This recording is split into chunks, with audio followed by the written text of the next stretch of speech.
अस्सलामु अलैकुम वरहमतुल्लाह वबरकातुहू to everyone. तो आपको पता है कि मैं आपका थर्ड सेमेस्टर का जो आपका सिलेबस है हिस्ट्री का मॉडर्न इंडिया मॉडर्न कश्मीर, मैंने वो आपका ऑलरेडी 90 मोर देन 90% कवर किया है।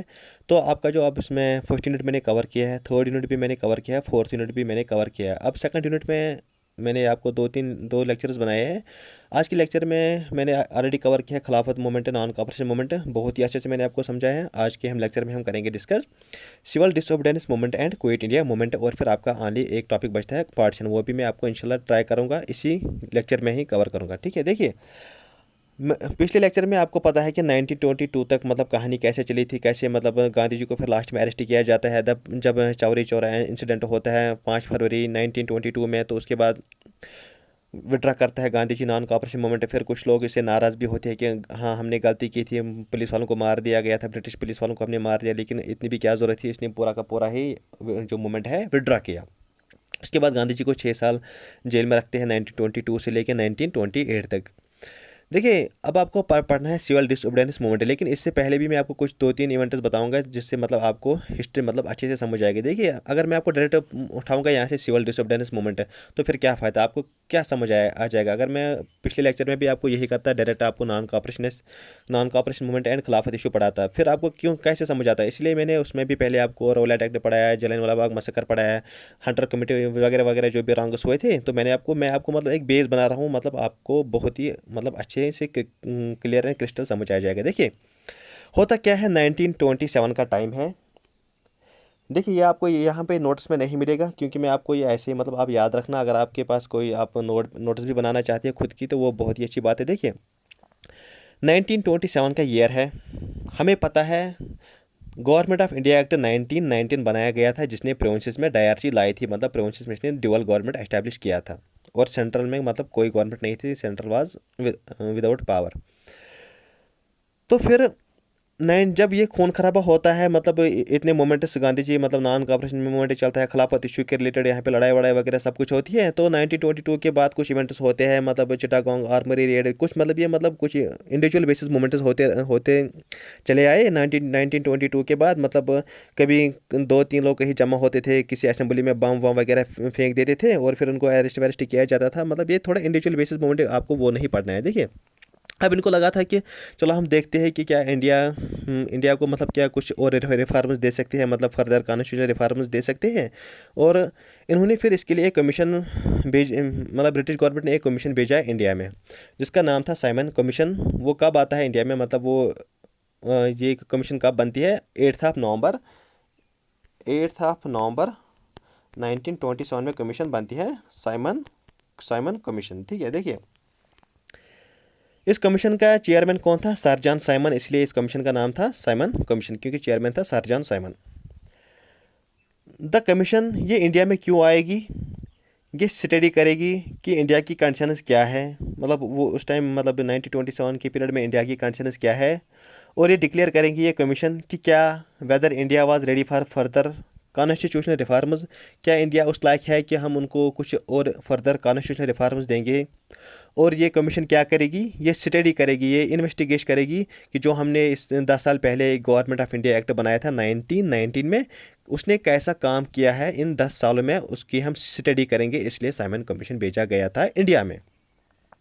और फिर ये कमीशन क्या करी, जब ये सब कुछ यहाँ इंडिया में देखेगी, हालात देखेगी, कंडीशंस देखेगी, लोगों की गवर्नमेंट ऑफ इंडिया एक्ट 1919 की वर्किंग कंडीशंस देखेंगी, उसने प्रीवियस 10 ईयर्स में कैसा काम किया है।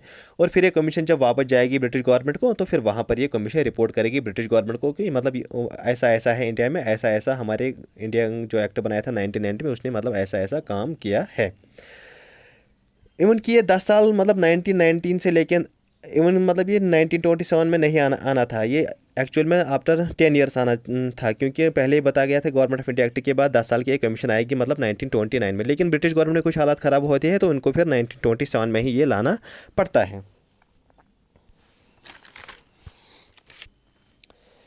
देखिए लेकिन इस कॉन्स्ट जो ये मतलब साइमन कमीशन है, इसकी प्रॉब्लम क्या थी। देखिए इसमें जो 7 मेंबर्स है ना, इसमें टोटल कितने मेंबर्स थे साइमन कमीशन में, टोटल मेंबर्स 7 थे, लेकिन 7 के साथ कौन थे, ये वाइट मेंबर्स थे, इंडिया का कोई भी मेंबर नहीं था इस कमीशन में। देखिए आप कॉन्स्टिट्यूशनल रिफॉर्म्स बना रहे हो इंडिया के लिए, मतलब आप कुछ करने आए हो इंडिया के लिए, लेकिन इंडिया का कोई मेंबर ही नहीं है। ये क्या बात हुई? ये तो मतलब मजाक है हमारे साथ।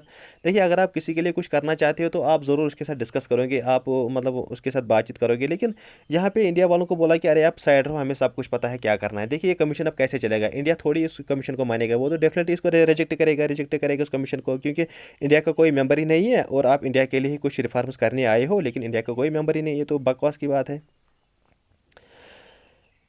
असल में बात क्या है, जो एक कंजर्वेटिव गवर्नमेंट होता है उस टाइम ब्रिटिश गवर्नमेंट में होता है, सॉरी, जो secretary of state for India होता है उस टाइम, उसका नाम होता है लॉर्ड ब्रिकिन हेड। वो इंडिया को बोलता है कि इंडिया कॉन्स्टिट्यूशनल रिफॉर्म्स के लायक नहीं है, मतलब India is not worth of constitutional reforms. क्यों नहीं है? वो बोलता है कि यहाँ रिप्रेजेंटेशन, यहाँ पर कोई ज़रूरत नहीं है इंडिया की रिप्रेजेंटेशन हो इस कमीशन में। क्यों नहीं? वो ऐसा क्यों बोलता है? क्यों वो बोलता है कि जो इंडिया में है, ये इंडिया के लोग, ये तो मतलब डिवाइड एंड रूल, मतलब ये तो खुद आपस में लड़ रहे हैं on the basis of caste religion, मतलब ये खुद आपस में लड़ रहे हैं, इनको इनकी क्या रिप्रेजेंटेशन होगी यहाँ पे? ये तो बकवास है, इनको यहाँ से हटाओ, इनकी कोई ज़रूरत नहीं है रिप्रेजेंटेशन होने की। तो इसलिए ये this is how this commission became the white member commission, मतलब ऐसे, मतलब ये हमारा जो ये साइमन कमीशन था, ये वाइट मेंबर कमीशन बन गया। लेकिन जब ये कमीशन, ये मतलब ये जनरल सी बात है, जब ये कमीशन इंडिया मतलब पहुंचेगा, ब्रिटेन से जब ये कमीशन पहुंचाएगा, तो क्या इंडिया वाले इसको वेलकम करेंगे? आओ भाई, मतलब इसको, इसके लिए मिठाई यहाँ बेचेंगे, माले लगाएंगे? नेवर, कभी नहीं, क्योंकि ये तो इंडिया वाले ऑलरेडी इसको रिजेक्ट करेंगे। तो इस कमीशन को कैसे यहाँ पे वेलकम किया गया? साइमन गो बैक स्लोगन जहाँ पे इसको दिया गया, साइमन आप वापस जाइए, और ब्लैक फ्लैग हाथ में रखे हुए यहाँ के इंडिया के लोगों ने। बिकॉज ब्रिटिशर्स ये बोल रहे थे कि India is not fit for self government, because India वाले फाइट कर रहे हैं on the basis of their religion, caste, etcetera etcetera. तो फिर कांग्रेस की रिस्पांस क्या थी इस साइमन कमीशन में? मद्रास सेशन जो दिसंबर 1927 में हुआ था, एम ए अंसारी, उसने बोला था इस कमीशन को बायकॉट करो। तो फिर इसके बाद लाहौर सेशन होता है आईएनसी का दिसंबर 1929 में। तो इसमें नेहरू, अब वो बोलता है अब कुछ भी नहीं चलेगा, अब हम कंप्लीट इंडिपेंडेंस हमारा गोल होगा। इससे पहले हमारी जो डिमांड थी इंडियन नेशनल कांग्रेस की, वो थी स्वराज की, मतलब खाली हम सेल्फ गवर्नमेंट चाहते हैं इंडिया में, बाकी आप महाराजा आप ही रहिए, लेकिन हमें अपना गवर्नमेंट बनाने का हक दीजिए। लेकिन अब यहाँ पे डिमांड होगी इंडियन नेशनल कांग्रेस की, वो चेंज होगी, वो यहाँ पर होगी, अब हम चाहते हैं complete independence instead of Swaraj.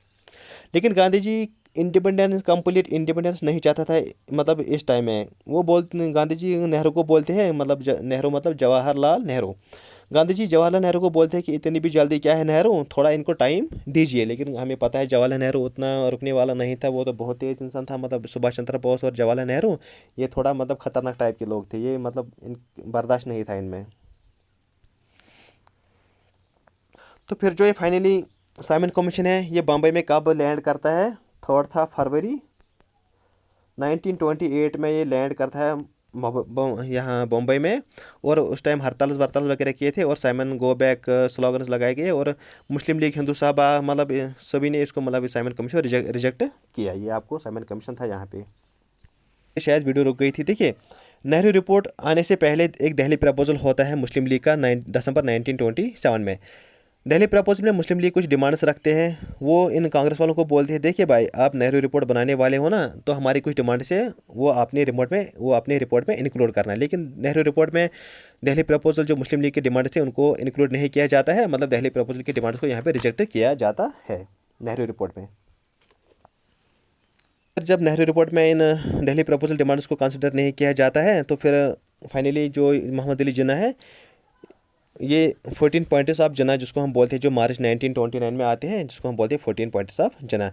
और आपको ये मतलब जो नेहरू रिपोर्ट बना गया था 1928 में, ये मतलब अनसेटिस्फैक्टरी था, इसने मतलब सेटिस्फाई नहीं किया था लोगों को। और जो जवाहरलाल नेहरू था और सुभाष चंद्र बोस था, उन्होंने मतलब रिजेक्ट किया इस नेहरू रिपोर्ट को, क्योंकि हमें पता है वो अब चाहते थे कंप्लीट इंडिपेंडेंस, ना कि ये स्वराज वगैरह डोमिनेंट स्टेटस अब मतलब नहीं चलेगा, अब हमें कंप्लीट आज़ादी चाहिए। देखिए, अब हम बात करेंगे यहाँ पे सिविल डिसओबीडियंस मूवमेंट की। दिसंबर 1928 में हमें पता है नेहरू रिपोर्ट अप्रूव हुआ था, लेकिन जो मोतीलाल नेहरू और गांधी था, वो बोलते हैं जवाहरलाल नेहरू और सुभाष चंद्र बोस को। देखिए, आप जो बात कर रहे हो ना, मतलब डोमिनेंट स्टेटस को मतलब अब आप इग्नोर कीजिए, ये गलत बात है। क्योंकि जो डोमिनेंट स्टेटस आज चल रहा है, इसको बनाने के लिए मतलब हमने बहुत कुछ किया है, मतलब इसको बहुत मतलब टाइम लग गया बनाने में, और आप बोल रहे हैं अब डोमिनेंट स्टेटस को मतलब आप इग्नोर कीजिए, कंप्लीट इंडिपेंडेंस की बात कीजिए। तो फिर यहाँ पे गांधी जी इनको बोलता है, सुभाष चंद्र बोस और जवाहरलाल नेहरू को, कि आप 2 साल दीजिए, मतलब आप 2 साल दीजिए इन ब्रिटिश वालों को। मतलब अगर आप मतलब 1928 की बात है, आप इनको 1930 तक टाइम दीजिए, ये मतलब ज़रूर कुछ ना कुछ देंगे। लेकिन जवाहरलाल नेहरू और सुभाष चंद्र बोस इतने मतलब वो इतने प्रेशर कर रहे थे, मतलब गांधी जी की बात बिल्कुल भी नहीं मान रहे थे। तो फाइनली थोड़ा कुछ यहाँ पे कंप्रोमाइज़ होता है उनको, ये फिर फाइनली बोलते हैं नेहरू और सुभाष चंद्र बोस गांधी जी को, ठीक है चलो 1 साल का हम टाइम देते हैं, मतलब 2 साल का नहीं, 1 साल का टाइम देते हैं। इनको बोलते हैं सुभाष चंद्र बोस और जवाहरलाल नेहरू को, थैंक यू भैया, आपने मतलब एटलीस्ट 1 साल तो टाइम देने को यहाँ पे मतलब बात की। गांधी जी फिर इनको बोलता है कि अगर dominant status within 1 year में इन्होंने नहीं दिया ब्रिटिश वालों ने, I would launch civil disobedience movement, और मैं अटेंड क्या करूँगा, कंप्लीट इंडिपेंडेंस गोल। मतलब अगर इन्होंने एक मतलब विद इन 1 ईयर में अगर इन्होंने मतलब अभी डोमिनेंट स्टेटस नहीं दिया गया, तो फिर हम डोमिनेंट स्टेटस तो क्या, हम फिर कंप्लीट इंडिपेंडेंस का जो गोल है हमारा, जो जवाहरलाल नेहरू और सुभाष चंद्र बोस का भी गोल है, अब हम फिर वो वही अटेंड करेंगे। यहाँ पर इरविन की डिक्लेरेशन होती है 13 अक्टूबर 1929 में। वो इंडिया को बोलते हैं कि हम आपको डोमिनेंस स्टेटस देंगे डेफिनेटली, लेकिन कब देंगे, मतलब 100 साल बाद, 15 साल बाद, 20 साल बाद, कुछ पता नहीं। मतलब ये डिक्लेरेशन ही बेवकूफ़ की बात थी। के बाद बात हो रही थी, ब्रिटिश गवर्नमेंट मतलब बात कर रही थी, अब हम मतलब राउंड टेबल कॉन्फ्रेंस कराने जा रहे हैं जो कि लंदन में होगी। उसमें मतलब इंडिया वालों को भी इन्वॉल्व करेंगे, मतलब एक कॉन्फ्रेंस बनाएंगे, राउंड टेबल कॉन्फ्रेंस, थोड़ा डिस्कस करेंगे मतलब क्या करना चाहिए। देखिए, इससे पहले एक दिल्ली मैनिफेस्टो बनता है। Leaders issued Delhi manifesto which put conditions for attending round table conference. RTC मतलब राउंड टेबल कॉन्फ्रेंस मतलब अटेंड करने के लिए कुछ कंडीशंस रखे गए थे इस दिल्ली मैनिफेस्टो में। पहली जो कंडीशन थी जो आईएनसी इंडियन नेशनल कांग्रेस ने बनाई थी, तो मतलब इन्होंने बोला जो पर्पस होगा, फिर अगर आप बना रहे हो राउंड टेबल कॉन्फ्रेंस, तो इनका पर्पस होना चाहिए कि डोमिनेंट स्टेटस होना चाहिए और कॉन्स्टिट्यूशन होना चाहिए इंडिया के लिए, और वहाँ पर मेजॉरिटी होनी चाहिए राउंड टेबल कॉन्फ्रेंस में इंडियन नेशनल कांग्रेस की। मतलब ज़्यादा अगर मतलब 100 लोग जाएंगे इंडिया में, तो मतलब 70-75 मतलब कांग्रेस के होंगे, अगर आप 20-25 मुस्लिम लीग के भी होगी तो फिर कोई बात नहीं। लेकिन गांधी जी वहाँ पर इरविन को मिलते हैं, मतलब गांधी जी की मुलाकात होती है उस टाइम इरविन के साथ, और इरविन इसको बोलता है, देखिए देखिए गांधी जी साहब, आप जो डिमांड कर रहे हो ना राउंड टेबल कॉन्फ्रेंस का, मतलब वो नहीं है, मतलब जो आप सोच रहे हो, मतलब वैसा पर्पस नहीं है मतलब राउंड टेबल कॉन्फ्रेंस कराने का। तो यहाँ पर गांधी जी को नाराज़ किया गया। तो फिर जब इतना कुछ होने के बाद भी मतलब ये अब कांग्रेस वाले राउंड टेबल कॉन्फ्रेंस करना चाहते थे, लेकिन कुछ डिमांड्स रखी गई थी, लेकिन इरविन ने इनको मतलब सीधे से ही बोला कि ऐसा कुछ नहीं होने वाला जो आप सोच रहे हो, वैसे तो कुछ नहीं होने वाला है। तो फिर लाहौर सेशन होता है जिसमें मतलब पूर्ण स्वराज की बात की गई है, मतलब कंप्लीट इंडिपेंडेंस। देखिए, जवाहरलाल नेहरू अब आप तंग आ गया है, उसने बोला कि क्या मैंने मतलब क्या गांधी जी ये क्या करता है, एक एक साल मैंने पहले ही बोला था इसको, इनको मतलब कोई टाइम नहीं दो, हम डायरेक्ट इनके साथ लड़ाई करते हैं। तो फिर जवाहरलाल नेहरू यहाँ पर पॉपुलराइज एक कंसेप्ट करते हैं पूर्ण स्वराज की, और वो प्रेजेंट होता है इस इंडियन नेशनल कांग्रेस का सेशन जो होता है 1929 में दिसंबर में। इसका जो प्रेजेंट होता है वो होता है यही जवाहरलाल नेहरू, और इसमें पूर्ण स्वराज की बात की गई है। और नेहरू इसमें एक स्टेटमेंट देता है कि मैं पूरे कंट्री में जो लोग रहते हैं, औरतें रहते हैं, उनको मैं इनवाइट करता हूँ कि आप हमारे साथ ज्वाइन कीजिए। इसमें क्या बताया गया था लाहौर सेशन में, कि आप बाइकाट कीजिए, मतलब राउंड टेबल कॉन्फ्रेंस में कोई नहीं जाएगा, इनको हम बाइकाट करेंगे क्योंकि इनका पर्पस वो नहीं है जो हम मतलब चाहते हैं। और कांग्रेस वर्किंग कमेटी को यहाँ पर अथॉराइज़ किया गया कि आप लॉन्च कीजिए सिविल डिसओबीडियंस मूवमेंट। 26 जनवरी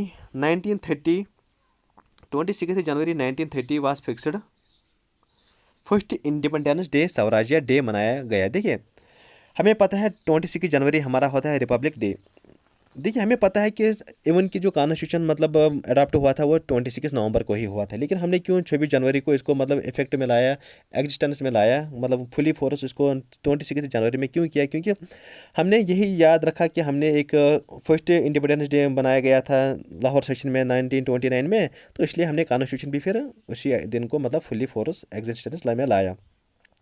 31 दिसंबर 1929 में क्या होता है, मतलब रात का टाइम होता है, रिवर रावी जो होता है मिडनाइट के टाइम होता है। हमने जो हमारा ट्रिकलर फ्लैग था उसको होस्ट किया किसने? जवाहरलाल नेहरू ने, और स्लोगन दिया था इनकलाब जिंदाबाद। मतलब 26 जनवरी 1930 हमारा था इंडिपेंडेंस डे, उसको हमने मनाया। तो ये था यहाँ पे आपने जब रावी रिवर में ट्रिकलर फ्लैग किसके होस्ट किया है? जवाहरलाल नेहरू ने, और स्लोगन दी थी इनकलाब जिंदाबाद, जो कि आपको यहाँ पे नोटिस में मैंने लिखा है, ठीक है। देखिए अब यहाँ पर मीटिंग्स हुई थी, नेशनल फ्लैग वगैरह सब कुछ हुआ था। अब गांधी जी ने कुछ यहाँ पर प्लेज किया, उसने कुछ ड्राफ्ट किया। उसने बोला था कि इंडियंस का हक है आज़ादी का। मतलब बहुत अच्छी बात है कि मतलब अब गांधी भी थोड़ा यहाँ पर मतलब लिबरल नहीं रहने लगे, थोड़ा सा इसमें भी अब गुस्सा था। इसने ये भी बोला कि British had exploited us through every corner, मतलब ब्रिटिश ने हमने हर साइड से तोड़ दिया, और नाउ हम प्रिपरेशन करेंगे कंप्लीट इंडिपेंडेंस की, और हम विड्रा करेंगे as early as possible from British government, और हम प्रिपरेशन करेंगे सिविल डिसओबीडियंस मूवमेंट की, और उसमें हम नॉन पेमेंट ऑफ टैक्स, मतलब हम उसमें टैक्स वैक्स वगैरह कुछ भी नहीं देंगे इन ब्रिटिश वालों को, इनको हम अब दिखाएंगे मतलब हम क्या क्या कर सकते हैं। अब यहाँ पर बात होगी civil disobedience movement and salt satyagraha की। देखिए मैंने आपको कैसे बेस बनाया, अगर मैं आपको डायरेक्ट अब यही से स्टार्ट करता आपको क्या समझ आता? कुछ भी नहीं, इसलिए मैंने आपको ये 10-15 मिनट में पहले आपको बेस बना दिया। अब हम शुरू करते हैं सिविल डिसओबीडियंस मूवमेंट, जिसका नाम है और एक दैट्स साल्ट सत्याग्रह। देखिए इसने एक जो मतलब इन्फॉर्मेशन दी गई थी लाहौर सेशन में, मतलब बायकाट करो आरटीसी को, राउंड टेबल कॉन्फ्रेंस को, सिविल डिसओबीडियंस मूवमेंट को मतलब एथोराइज करो। इसने इसको मतलब आगे बढ़ाया, किसने? सिविल डिसओबीडियंस मूवमेंट में इसको मतलब आगे बढ़ाया, इस इन्फॉर्मेशन को जो लाहौर सेशन में दी गई थी। देखिए गांधी जी यहाँ पर 11 डिमांड्स ब्रिटिश गवर्नमेंट के सामने रखता है, और उनको अल्टीमम एक मतलब मिनिमम टाइम देता है, एक डे मतलब वो फिक्स करता है। अगर आपने 31 जनवरी 1930 से पहले मतलब या देखिए 31 जनवरी 1930 इनको वो अल्टीमम देता है, कौन? गांधी जी। बोलता है कि जो मेरी 11 डिमांड्स है अगर आपने उनको एक्सेप्ट किया तो ठीक है, अगर आपने इनको रिजेक्ट किया तो फिर मैं सिविल डिसओबीडियंस मूवमेंट साल्ट सत्याग्रह स्टार्ट करूंगा, और वो बहुत ही खतरनाक होगा, याद रखना, ये गांधी जी उनको बोलता है। लेकिन कोई पॉजिटिव रेस्पॉन्स एज हमेशा कोई मतलब पॉजिटिव रेस्पॉन्स ब्रिटिश गवर्नमेंट से नहीं आती थी। मतलब so no positive response forthcoming from the government on this demand, जो इसने 11 डिमांड्स रखी थी। तो फिर कांग्रेस वर्किंग कमेटी इनवाइट करती है गांधी जी को, कांग्रेस वर्किंग कमेटी इनवाइट करती है गांधी जी को, और उसको फुल पावर देती है कि आप लॉन्च करिए civil disobedience movement at a time and place of his choice. मतलब जो टाइम आपको अच्छा लगेगा और जो जगह आप चुनोगे आपकी मर्ज़ी है, आप लेकिन आप सिविल डिसओबीडियंस मूवमेंट आप स्टार्ट कीजिए, आप कुछ भी नहीं चलेगा, क्योंकि ब्रिटिश तो करता है अपनी मनमानी। अब हम थक गए, अब हम और बर्दाश्त नहीं कर सकते हैं। तो गांधी जी ने क्या किया? Gandhi ji decided to make salt the central formula of government. इसने मतलब इस जो सिविल डिसोबीडियंस मूवमेंट का इसका सेंट्रल फार्मूला क्या था? मतलब आप साल्ट बना लीजिए, ये अभी आपको समझ आएगा इसकी मैं क्या बताना चाहता हूँ। देखिए और इसने लॉन्च किया सिविल डिसोबीडियंस मूवमेंट। देखिए why salt was chosen as important theme of civil disobedience movement, क्योंकि गवर्नमेंट ने क्या किया था, गवर्नमेंट ने रिस्ट्रिक्शंस लगाई थी साल्ट बनाने से। खाली वो लोग साल्ट बनाएंगे, वो मतलब साल्ट बना सकते हैं जिनको मतलब लाइसेंस इशू की है ब्रिटिश गवर्नमेंट ने। जिसके पास लाइसेंस इशू नहीं की है ब्रिटिश गवर्नमेंट ने, उसके पास कोई हक नहीं है वो कि मतलब वो साल्ट बनाए। देखिए कितना मतलब इनह्यूमन लॉ था ये। मतलब अब नमक पे भी मतलब लाइसेंस आपको चाहिए अगर आपको साल्ट बनाना है, मतलब बहुत ही। इसलिए मतलब हमें आपको याद रखना है कि मतलब गांधी जी ना वो मतलब छोटे छोटे इश्यूज़ को एक बड़ा इशू फिर बना देते थे। मतलब देखिए साल्ट साल्ट पे टैक्स लगाना, साल्ट पे रेस्ट्रिक्शंस लगाना कौन सी बड़ी बात है, लेकिन गांधी ने इस इशू को उठाया और कहाँ तक मतलब इसी से सिविल डिसोबीडियंस मूवमेंट स्टार्ट किया। हमें पता है कि it is the most inhuman politics the ingenuity of human can devise. मतलब ये इंसान को ऐसा मतलब इनह्यूमन पॉलिटिक्स कैसे बर्दाश्त होगा? बिल्कुल भी नहीं होगा। मतलब साल्ट पे भी आपने पाबंदियाँ लगाई है। तो यहाँ से दांडी मार्च स्टार्ट होता है आपका देखिए दांडी मार्च आपका स्टार्ट होता है 12 मार्च से लेके 6 अप्रैल 1930। मतलब आप समझ सकते हैं 18 मतलब 25-26 डेज तक आपका ये दांडी मार्च चलता है। गांधी जी इन्फॉर्मेशन करता है वायसराय को पहले ही इस प्लान का, मतलब मैं जो मतलब करने जा रहा हूँ वो आप सुन लीजिए, लेकिन वायसराय इसको सीरियस नहीं लेता है।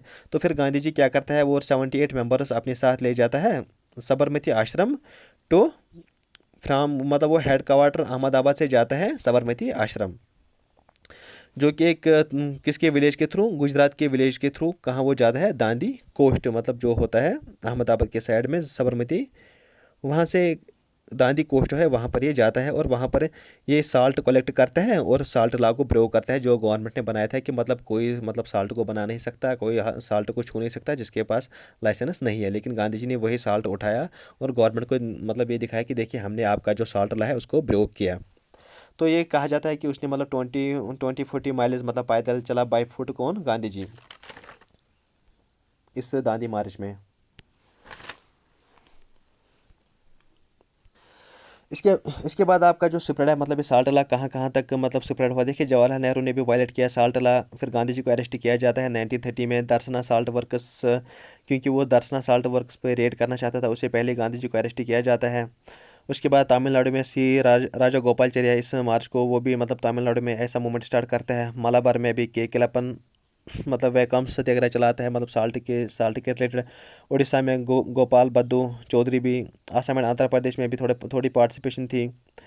और फिर यहाँ पर जो पेशावर की बात की गई है, जो यहाँ पर पेशावर में अब्दुल गफ़ार खान था ना, ये मतलब एक पठान था, इसको बोलते थे बादशाह खान भी या फ्रंटियर ऑफ गांधी, क्योंकि ये गांधी जी को बहुत मानता था।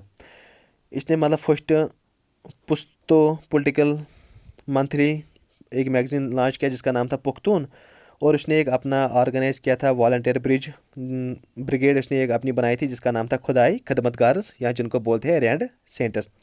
और शहर शोलापुर में पैरेलल गवर्नमेंट स्टार्ट हुए वगैरह वगैरह, मतलब ये स्प्रेड था साल्ट ला कैसे कैसे कैसे स्प्रेड हुआ। फिर उसके बाद फिर यहाँ पर आपको एक नाम याद रखना इंपॉर्टेंट, वो ये है कि रानी गैडुन ल्यू, ये एक मणिपुर की होती है, ये नागा स्पिरिचुअल लीडर होती है। ये अपनी कॉजिन को मतलब फॉलो करती है जो उसका भाई होता है हैपो जादोनाग।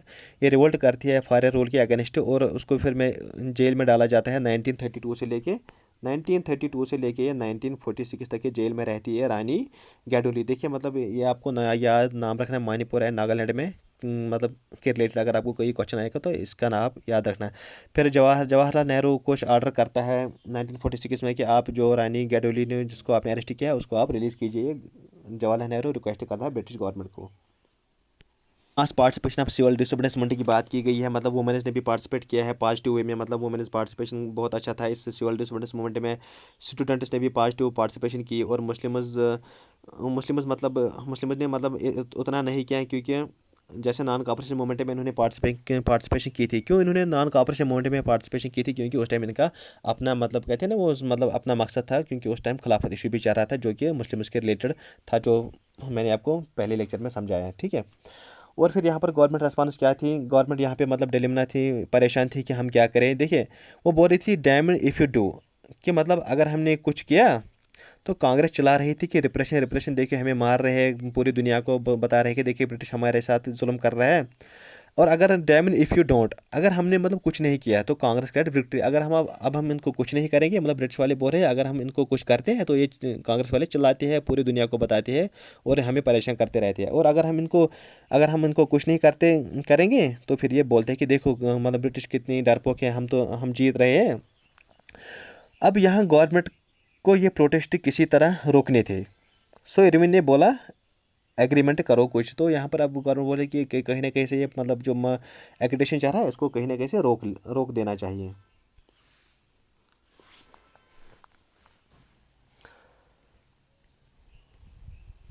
तो फिर यहाँ से आपकी स्टार्टिंग होती है गांधी इरविन पैक्ट की, क्योंकि अब इरविन बोल रहा है कि हमें कुछ एग्रीमेंट करना चाहिए ताकि प्रोटेस्ट किसी न किसी वजह से रोक सके।